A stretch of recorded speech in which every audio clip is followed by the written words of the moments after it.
Chapter 11, Lesson 5, Apply the Distance and Midpoint Formulas. So now we're going to be dealing with the distance and midpoint formulas, obviously. And one of the things to understand is that this formula here is basically the Pythagorean Theorem.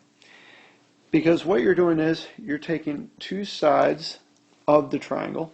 Those are legs, and then this is going to be the hypotenuse. Because if you think about it, what we're doing is we're using the coordinate plane. And if we have a value here and a value here, a point here and a point here, and we know what the x coordinate is and the y coordinate is at that point, and the x coordinate and the y coordinate of that point is, and we're trying to calculate the distance here, all we're going to do is we're going to figure out this, square it, add it to this, square it, add it to this after you square it, and then take the square root of it, and you're going to end up with that. That's the Pythagorean theorem, and that's the distance formula. Midpoint formula is actually even easier, because all it is you take the x values, add them together, half them. Take the y values, add them together, half them. You're going to end up with the midpoint between 2 points on a line. So let's look here. Find the distance between the points. So the distance formula, again, I'm going to rewrite this out quickly. Distance is equal to square root of x1 minus x2 squared plus y1 minus y2 squared. Then we take the whole square root of that thing.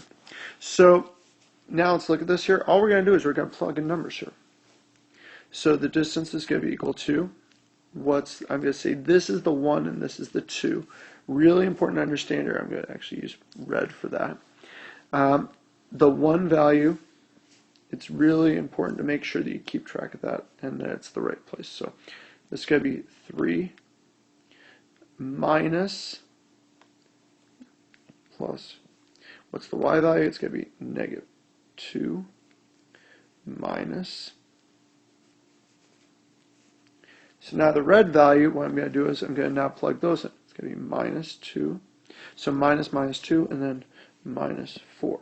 Because that's what the y values are, that's what the number 2 values are in this equation. So now I'm just going to multiply this out and work on it.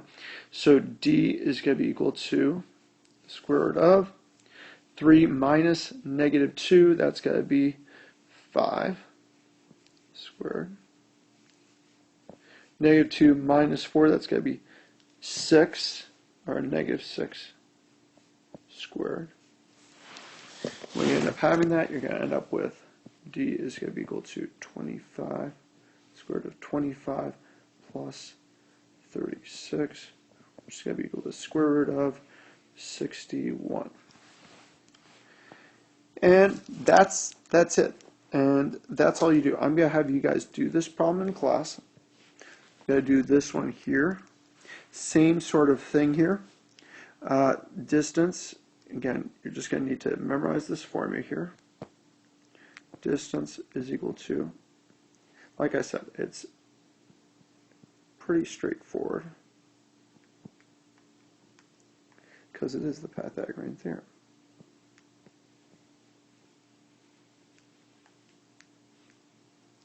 So now I'm going to say that this one here,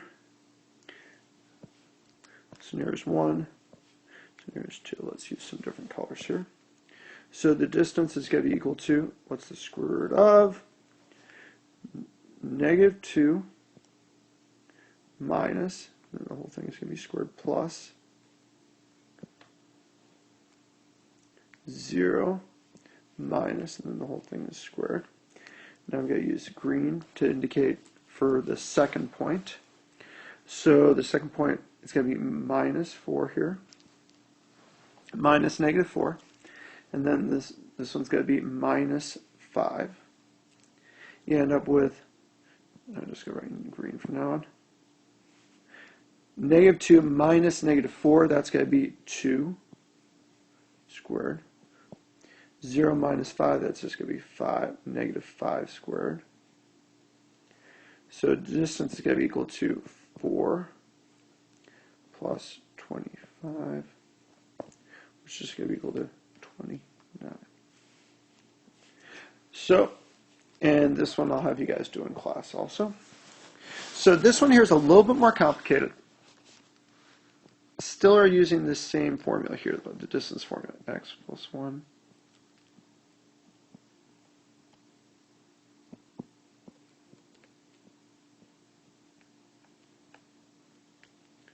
Okay, there we go.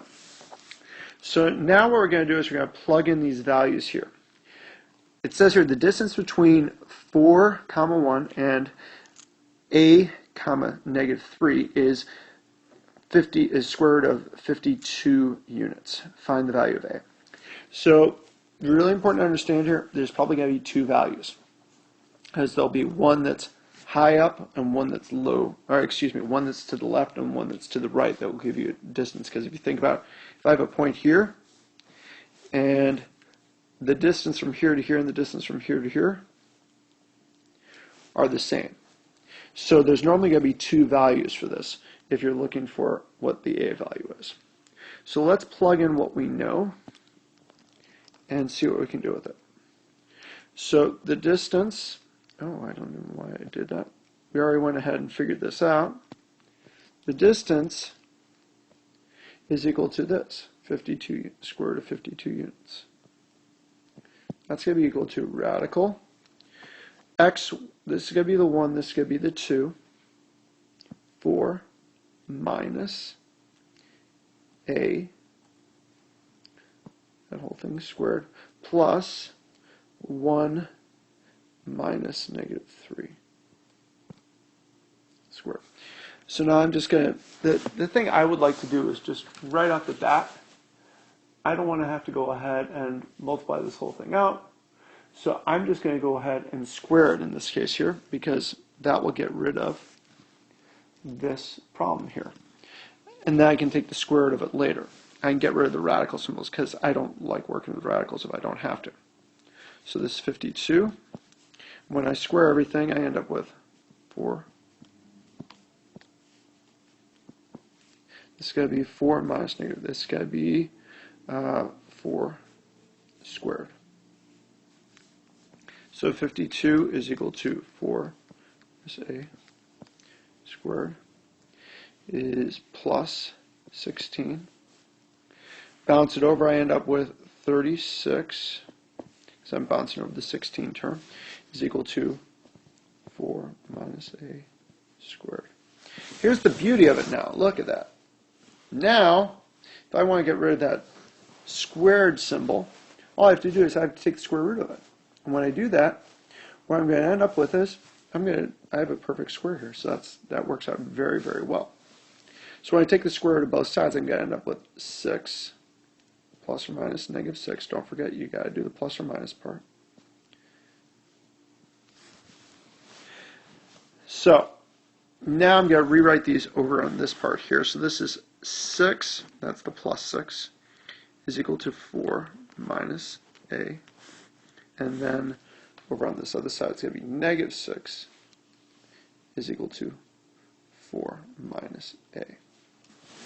When I bounce the 4 over on this one here, it's going to end up with 2 is equal to negative a, and a is just going to be equal to negative 2.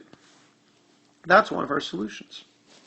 Now, same thing over here, except for I bounce that over, I'm going to end up with negative 10 is equal to negative a, so a is equal to 10. So my two possible values for a are going to be 10 and negative 2. And that's it. Going to have you guys work on this one yourself. Again, if ever you end up with radicals, then it's just something where you have to fix it using the methods we've already worked on. So we'll work through this problem in class if we need to. But now let's deal with the midpoint formula. Midpoint formula is actually much easier because all it is adding the two numbers together and then halving them. So what's the term going to be? What's the x value going to be for the midpoint? It's going to be 7 plus 5 divided by 2. So that's just going to be 12 by 2, which is equals 6. That's the x value. The y value is just negative 1 plus 7 divided by 2. It's just going to be 6 by 2. It's going to equal 3. So my midpoint should be 6, 3. Isn't that easy? No subtraction, no squaring things or anything like that. It's just easy, pretty straightforward. For this one here, I'll do this one here, and then you guys can work on this one in class. This is going to be the same thing, negative 11 plus 2, divided by 2. So that's going to be negative 9 divided by 2. So my midpoint is going to be negative 9 over 2, or if you want to do it, negative 4 and a half. And then the y value is going to be negative 3 minus plus negative 5. So that's going to be all over 2. So that's going to be negative 8 over 2. It's going to be negative 4. So my point is going to be negative 4 and a half and negative 4. And that should be my midpoint. And you should always kind of check these and see that they make sense, that would make sense as a point there, and it does. This would make sense as a point there because it's between the two values, first of all. It's an equal distance between both of the two values, and that makes perfect sense. And sometimes you can even just say, hey, you know what, check that out. The only value that's between those two is going to be negative 4, so logically you can figure out some of this stuff too.